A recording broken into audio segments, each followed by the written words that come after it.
All right, I will begin with a word of prayer. So I get up here. Ahem. Ahem. Ahem. Ahem.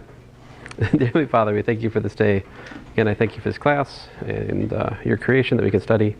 Help us to glorify you what we do to this day, Lord. In my prayer, Lord Jesus. Amen. All right, so you guys have any questions about anything in particular? This is probably our last day on potential.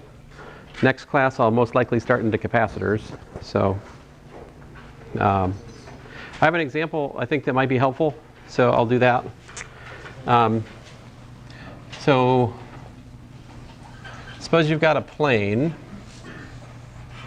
all right, and you got some dude, all right, and he throws a mass m with an initial velocity v naught, right? And it goes up, and it gets to a maximum height, let's say, before it starts coming back down here, height h above the plane, all right? So at the moment, no electricity, he just throws the ball up and there's gravity opposing it, right? So, Benjamin, what have you done?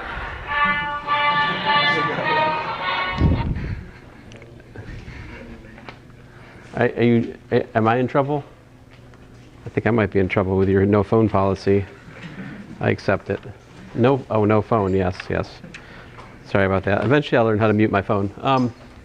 Anyway, so this is on Earth, all right? So he's throwing the ball up. The ball has mass m. And it goes to height h. What is it? Oh, it goes to height h before it turns around, right? So that's the situation. Max height, all right?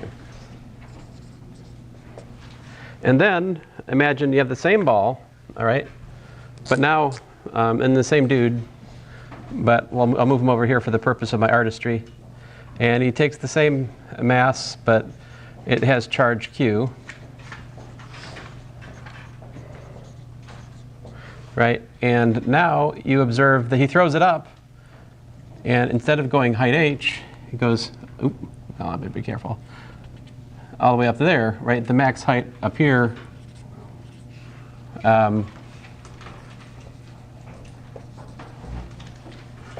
2h. So it goes twice as high when it has charge q, and that's because in the second scenario, we're going to suppose that this plane has some charge on it, sigma, right? And we're supposing that in both cases, the Mr. Top Hat there, he throws it with the same speed, all right? So the question is this: what's the charge per unit area, right? Okay. So first of all, does the problem make sense as stated if I am supposing that this is a positive surface charge, right? And if this is a positive charge q, I mean, I didn't say it was, but suppose it is. Actually, here's the question is, I didn't tell you if the charge q was positive or negative. What does it have to be in order for this situation to happen? It must be positive, right? So if you had a similar problem where the height was less, what would you have to say about that charge? You'd have to say it's a negative charge. This is relevant to your homework. First problem. Okay, so how do we solve this problem? So here's the deal. We'll use conservation of energy. And the thing is, the kinetic energy in, let's call it situation 1, let's call it A, is equal to the, I don't know, I need labels here. So the kinetic energy at the start of, I guess I'll call it, I can't decide, is equal to the kinetic energy in the other case. Like both starting points, we're assuming that they have the same kinetic energy, right? And what's the situation for both of these? We're talking about the max height, right? So in the first situation, no electric force, right? So no electric force, we have the kinetic energy initially is equal to mgh, right? Because this is the final, I can't spell, final potential energy. Do we agree? Now I'm assuming that it's close to the surface of the Earth, right? So the potential energy is just mgh. So we have that on the one hand. But how about in the other situation? How about here? What's with the electric force?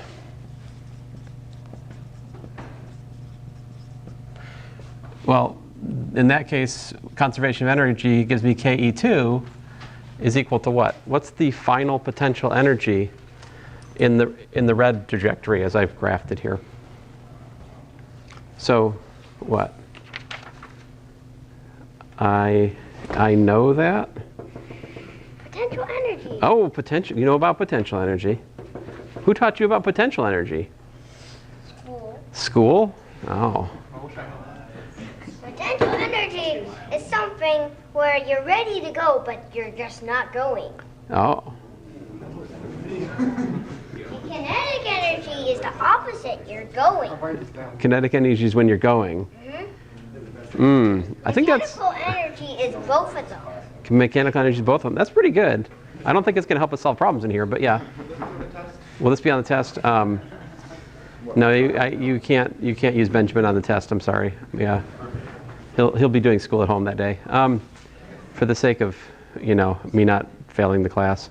So so here we have the potential energy at the top, right? What is the potential energy at the top here? Well, it's mg times what? Not h, but 2h, right?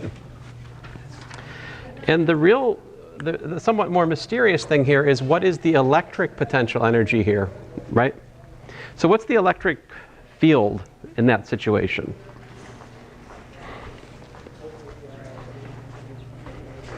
Now at this point you should criticize me because it's ambiguous because I haven't told you if that's a conducting plane or an insulating plane. Let's make it an insulating plane, right? Because your homework's got an insulating plane. And it would matter, right? Because that's the question of sigma over epsilon naught versus sigma over 2 epsilon naught. But if this is a, insulator, then that means that some of the flux goes up, some of it goes down, right? So we get half what we otherwise have. But the electric field is sigma over 2 epsilon naught, right? And I guess we could call it z hat, right? It's directly up. And what did we say the formula for the voltage was in this situation? Remember? Daddy. Well, we can write it. We can write. Were you talking about plane? Was I talking about a plane? No, not really. I heard you say plane. Oh, I did say plane, but it's a different kind of plane.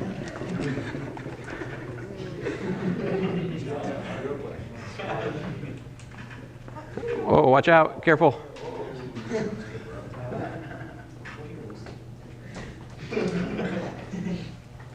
Benjamin, I need you to sit up here in color.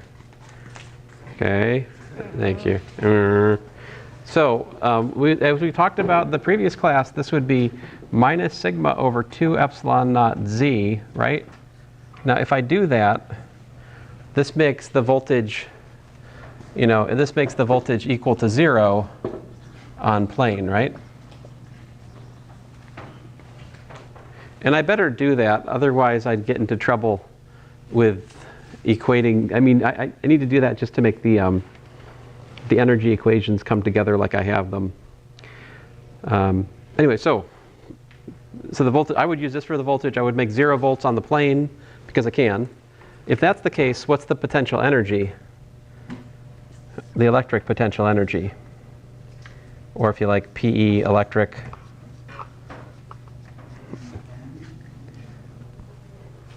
No, mg, no.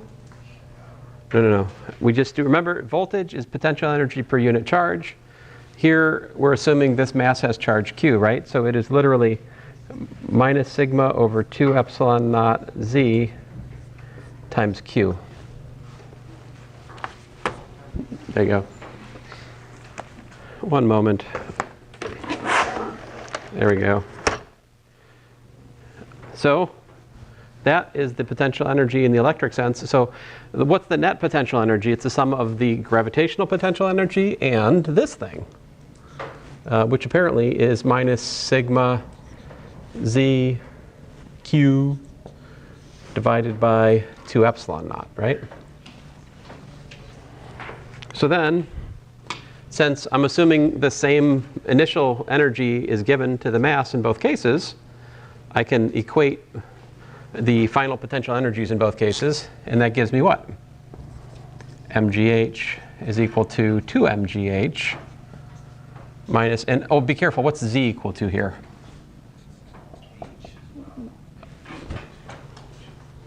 H or 2h? It's going to be 2h because it's the second scenario, right? So for the red one. So we've got, so the 2's, they be canceling, and we get sigma HQ, I think, divided by epsilon naught, right? Because this 2 and that 2 cancel, we get that. Which then gives me, what? This gives me sigma HQ over epsilon naught is equal to mgh. And ooh, this is kind of neat. So sigma equals actually what? Sigma apparently equals to mg, what's going on over there? Mg epsilon naught divided by q, I think. If I didn't, so the h cancels out. That's kind of interesting, isn't it? So, and I would point out that this makes sense for this problem. Because I said that we have a positive surface charge and that the charge which is being thrown up by Mr. Top Hat is also a positive charge, right? So this formula that we found, M is positive, G is positive. Remember, we used G for 9.8. We put the minus in for gravity by hand. So positive, positive, positive, positive, positive. So in that homework problem, if you look at it, physically speaking, the charge that I don't tell you whether it's positive or negative, logically speaking, must be negative. And so if you go through the homework problem, you should end up with a minus.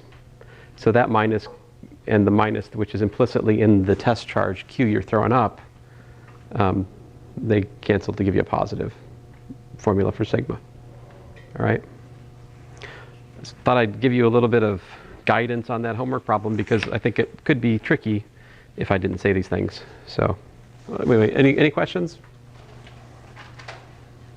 Okay, well, let's go on here. Example 2.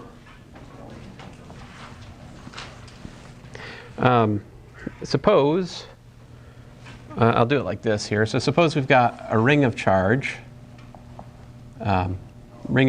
Q. All right, and we want to know what's the voltage, say right here. All right, and let's see here. I'm going to tell us that the ring, so we're trying to find the voltage and the electric field due to a ring of charge Q uniformly distributed in a circle with radius A. That was supposed to be straight. This is not good. Come on, A.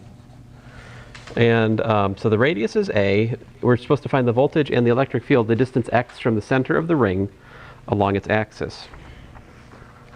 Okay? So the question is, what's the voltage here? And we're going to use x to denote the distance from the center of the ring to that point, all right?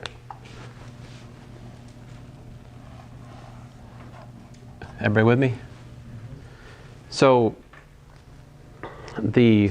what's the nice thing about this ring? Yep. I know there's going to be an a squared plus x squared. There's going to be an a squared plus x, or you're just like, I'm going to claim that now. Name it and claim it. That is, wait a minute, no. I think we're against that. Are we against that? I think we're against it. You don't know? Oh, it's okay. You're too young to know. Let's see here. So how about this? I agree with you. This should be the square root of x squared plus a squared, right? And that is an interesting quantity because it's the distance from, the ring to that point, right? And I don't know if my picture, you understand my picture is one of perspective. If we were to draw it dead on, it would look more like this, right? So like here's the little dq up here we're thinking about right now. And that distance is square root of x squared plus a squared. This is literally x, this is literally a, no perspective, right? Here's just the ring like that. And imagine the ring coming out of the board at you, right? So that's the same situation for every other point on the ring, right?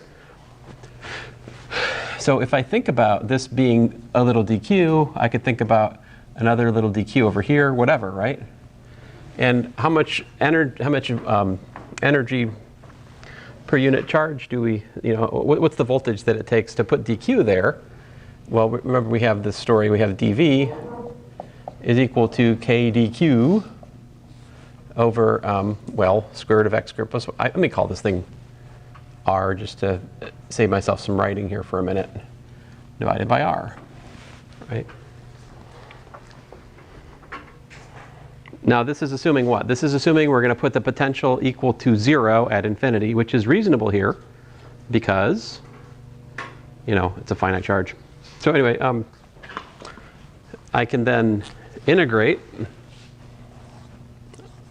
the little bit of voltage that it takes to put dq there, and I can get the whole voltage like so. And so I just got to integrate k dq over r. But notice that in this integral, r is constant all the way around, right? So I can just pull r outside of the integral, and I can pull k outside of the integral, and I've got integral of dq, which is what? Q, indeedly doodly. So this is kq divided by the square root of x squared plus a squared.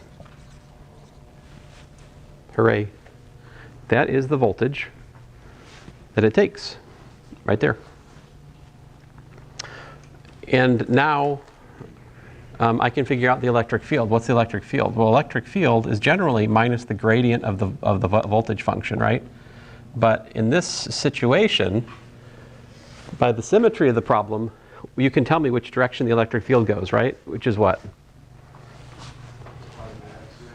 Yeah, it's this way, right? In the positive x direction, right? Like this, right? This is the electric field. Assuming that that the Q is positive, which we do here. So great. That means that the electric field actually is equal to, the magnitude of the electric field is simply going to be minus dV dx, right?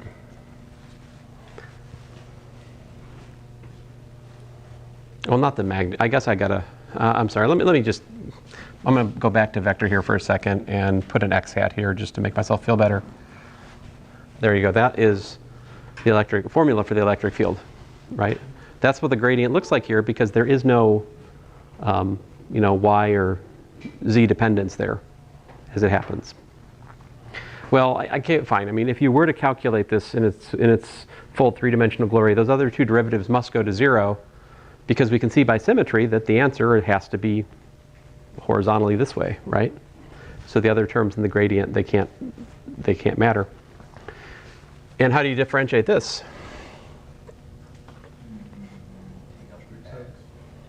So we got what? We've got minus kq, and I'll do a step here. This is x squared plus a squared to the what? Minus 1/2 power. You guys are like, at this point, I'm blowing your mind. I'm actually writing down a step. Like, what is happening here? The sky is falling. Like, I actually wrote down the power to apply the power rule. Like, what on earth? Am I me? What's happening? An actual step is being written on the board. Let's see here. So the electric field is what? So that minus and half and that minus cancel, and we get a half, 1/2. kq x squared plus a squared to the minus 3 halves, of course, times 2x x hat. I'm getting tired of the x hat, but I'm going to stick with it for just a second more here. And okay, I think I'm done with it now. So the magnitude of the electric field is what? Looks like we've got a kq x divided by x squared plus a squared to the 3 halves power, I think. So the 2's cancel, right? And my question, as usual, is does this make sense? That this is the magnitude of the electric field for this ring of charge?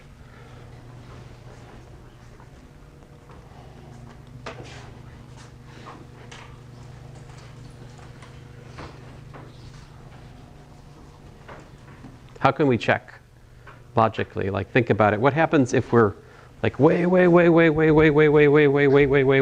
here, and we're looking at the ring? It becomes just like a point, right? So it should become. It should become 0.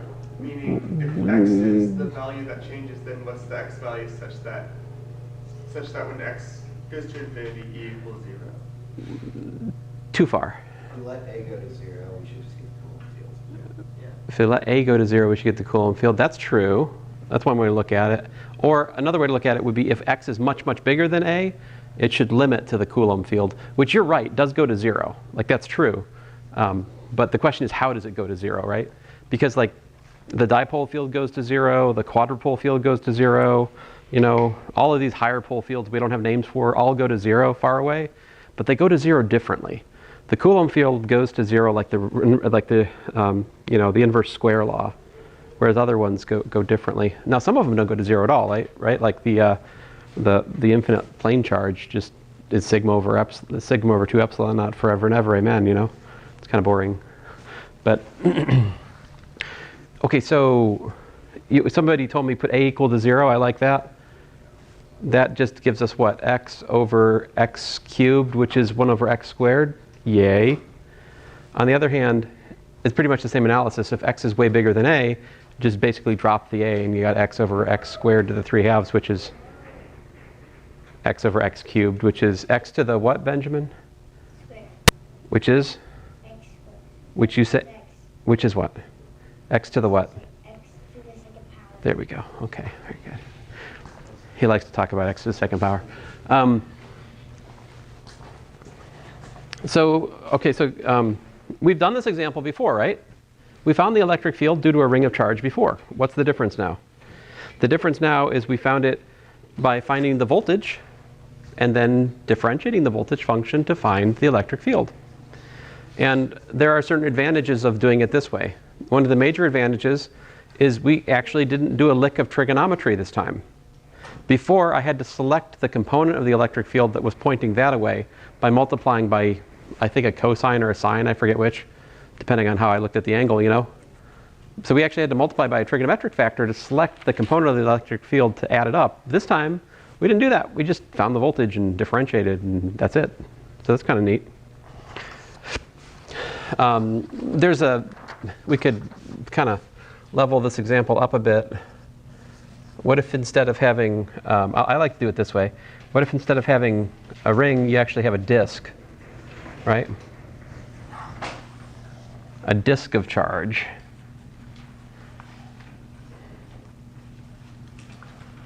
And then you want to find the voltage and the electric field right there.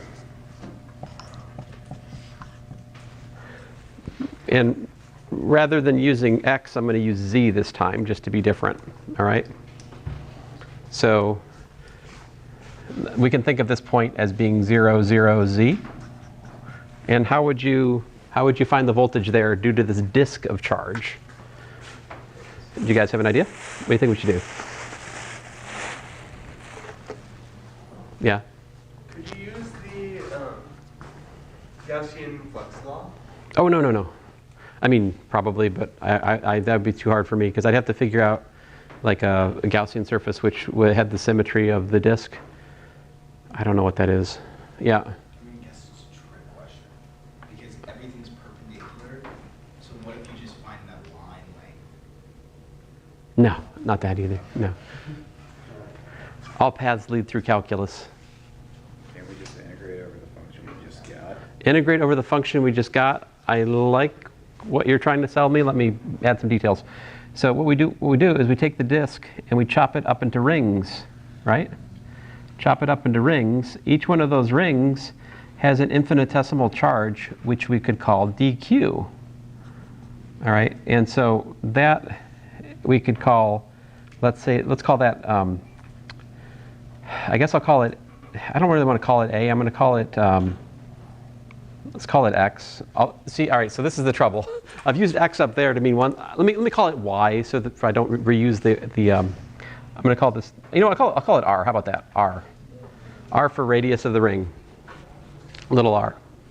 So dq here for this little ring, it should be equal to 2 pi r dr times sigma. Because that's the area of the ring. The area of the ring is the circumference. The thickness of the ring is dr. So thickness times circumference gives me area. Sigma is charge per unit area. I guess I should have told you guys that this is a disk of charge, uniformly distributed charge q over radius big R, let's say. Q uniform over R radius. So that means that my sigma is actually big Q divided by pi R squared, right? That would be my charge per unit area. Yeah? So my dq should be 2 pi r times big Q divided by pi big R squared times dr, which we could probably simplify a little bit. What's my dq actually equal to here? Pi's cancel. We keep the 2. I think I get a 2q big R dr divided by big R squared. And that dimensionally looks consistent to me, you see, because we've got a length times a length, which is a length squared. We're dividing by a length squared, and we're multiplying by q, which is what we'd like. This should be a charge. Yeah. Shouldn't sigma be not q over pi big R squared, but q over pi big R squared minus little r squared, because you have a hole in the middle? Oh, there's no hole. Oh, there's no hole. Good question. There's no hole. This is the disk. I am merely drawing a representative ring to set up a calculation. Yes. So let me illustrate where the charge is. See, if we had a chalkboard, this would not have happened. Oh well. There's some paranoia about chalk dust in computers that killed them all here some time ago. It's sad but true. Anyway, so charges everywhere, and we're just calculating. Okay, so what's the voltage that you get here from this? So we take the previous example, right? And the previous example together with this formula for dq, take these two things, put them together, and that tells us that the little bit of voltage due to that ring is apparently, so basically we're putting dq in the place of q here, all right? I want you guys to understand what I'm doing here. So I'm taking this, where was I? This dq here basically is going and playing this role right here, right? And what's the other change I'm making in terms of notation? Instead of x goes to what? So x becomes z, and my a becomes r. That's the translation here. That's the setup. Yep. So why is R a variable in this problem but not a variable in the first one? Because it's a fixed ring. We're not letting the ring, it's a single ring. All of the charge is distance a from the center of the ring. Whereas this is a disk, so different bits of charge are further from the, like the charge here is closer to that point than the charge on the red ring, which is, it's closer than the charge that's all the way out here on the edge at our little r equals. All the points in the ring are the same distance away from the center point. We don't need to worry about that distance change. We can treat Yeah, and right. Yeah, it's not just, well, They are the same distance from the center point of the ring, but they're also the same distance. More importantly, they're the same distance from the place we're trying the voltage. So, yeah. Okay, so let's make the, what's the word, translation here. So we've got ourselves, K times 2Q R dr divided by R squared.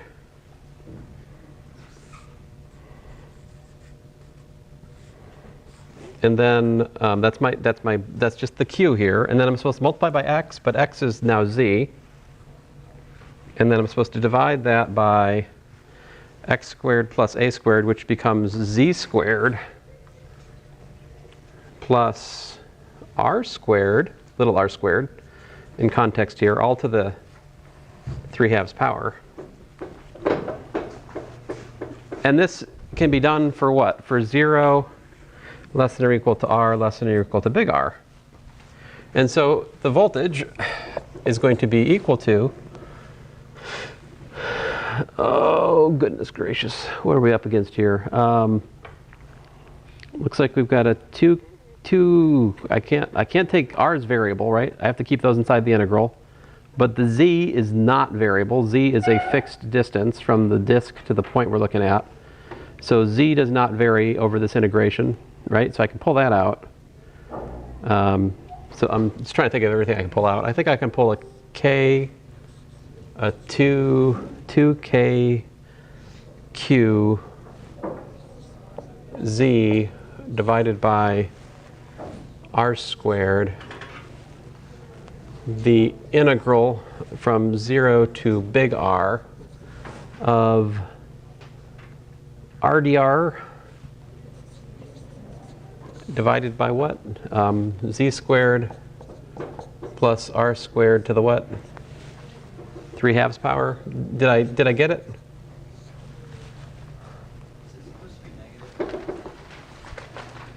It's supposed to be negative? I switched from what to what? Well, I'm not done anything with voltage yet. I'm still finding the voltage. I didn't do electric field yet, is what I'm saying. Yeah. So in my notes, I've got 2kq over r squared integrated from 0 to big R of SDS over the square root. Oh, wait a minute. How did I get 3/2 power? Oh, come on. You're right to be confused because I have done, what have I done? What have I done? You guys should stop me. Which is the formula I'm supposed to be using? The electric field formula? No, right? What am I supposed to do? You guys should believe in yourselves more. I do make mistakes, you know? So this is the one. This is the voltage, right? So we need to take this arrow and reroute it up here, all right? Which means that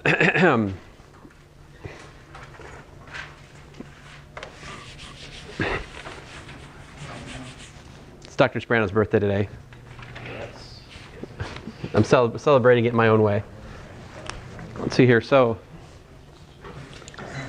we got ourselves a K times 2Q R dr divided by R squared. That's my dq.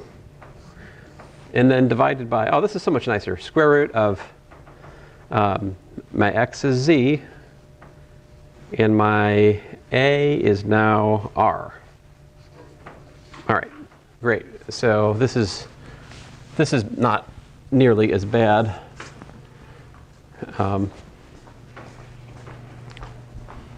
Did you get the, okay. So we have 2kq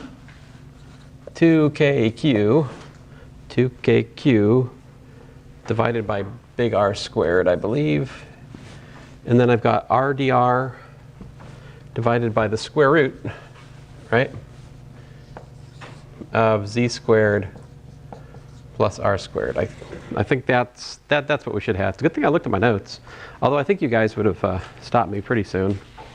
You already tried. I just didn't hear you.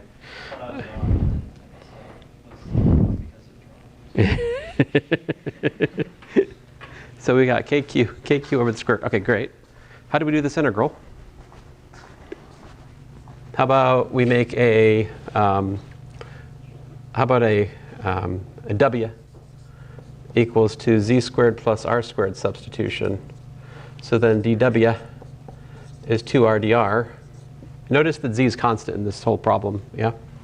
So 2r dr, and W of 0 is z squared, and W of r is r squared plus z squared. I could have written it the other way to be less weird. And all right, so we've got 2kq over r squared, integrate from z squared up to z squared plus r squared. And what we got here? We got dw over 2 square root of w. So what do I get? I get myself a 2kq over big R squared times the square root of z squared plus r squared minus the square root of z squared, I think.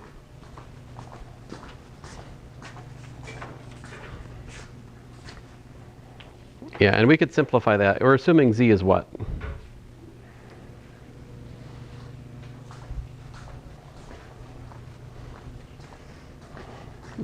Since we're assuming z is positive,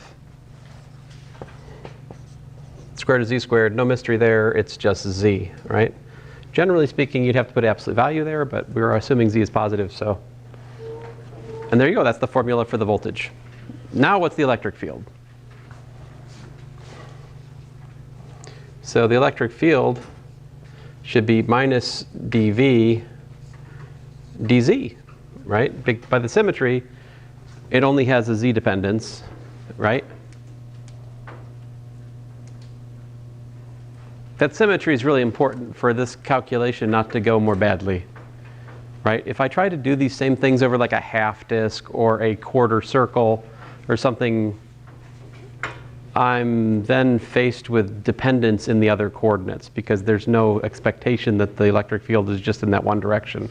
So I'd actually have to do the full gradient and work through the Calc 3 more. So anyway, so can you guys tell me how to differentiate? I'll keep the minus out front. So we've got minus 2kq over r squared, right? And the derivative of the square root is 2z divided by 2 times the square root of z squared plus r squared, right? And then that is, how about this part? Differentiate z with respect to z. We can CFA people, what's this? dz dz. No calculus in high school? Oh, okay. What's dx dx?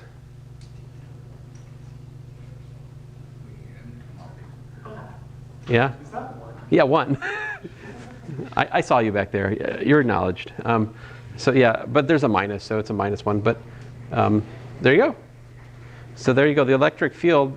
And if I put the minus through, I've got a 2kq over r squared times 1 minus z over the square root of z squared plus r squared. If I haven't made a mistake here, that's the magnitude of the electric field due to a disk of uniform charge r, uniform charge q distributed over radius r, a distance z above the disk.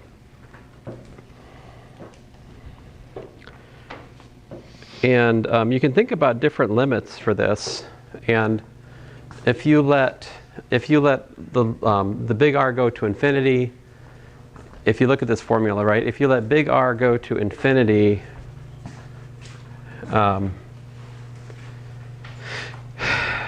if big R goes to if big R is much bigger than z, what happens?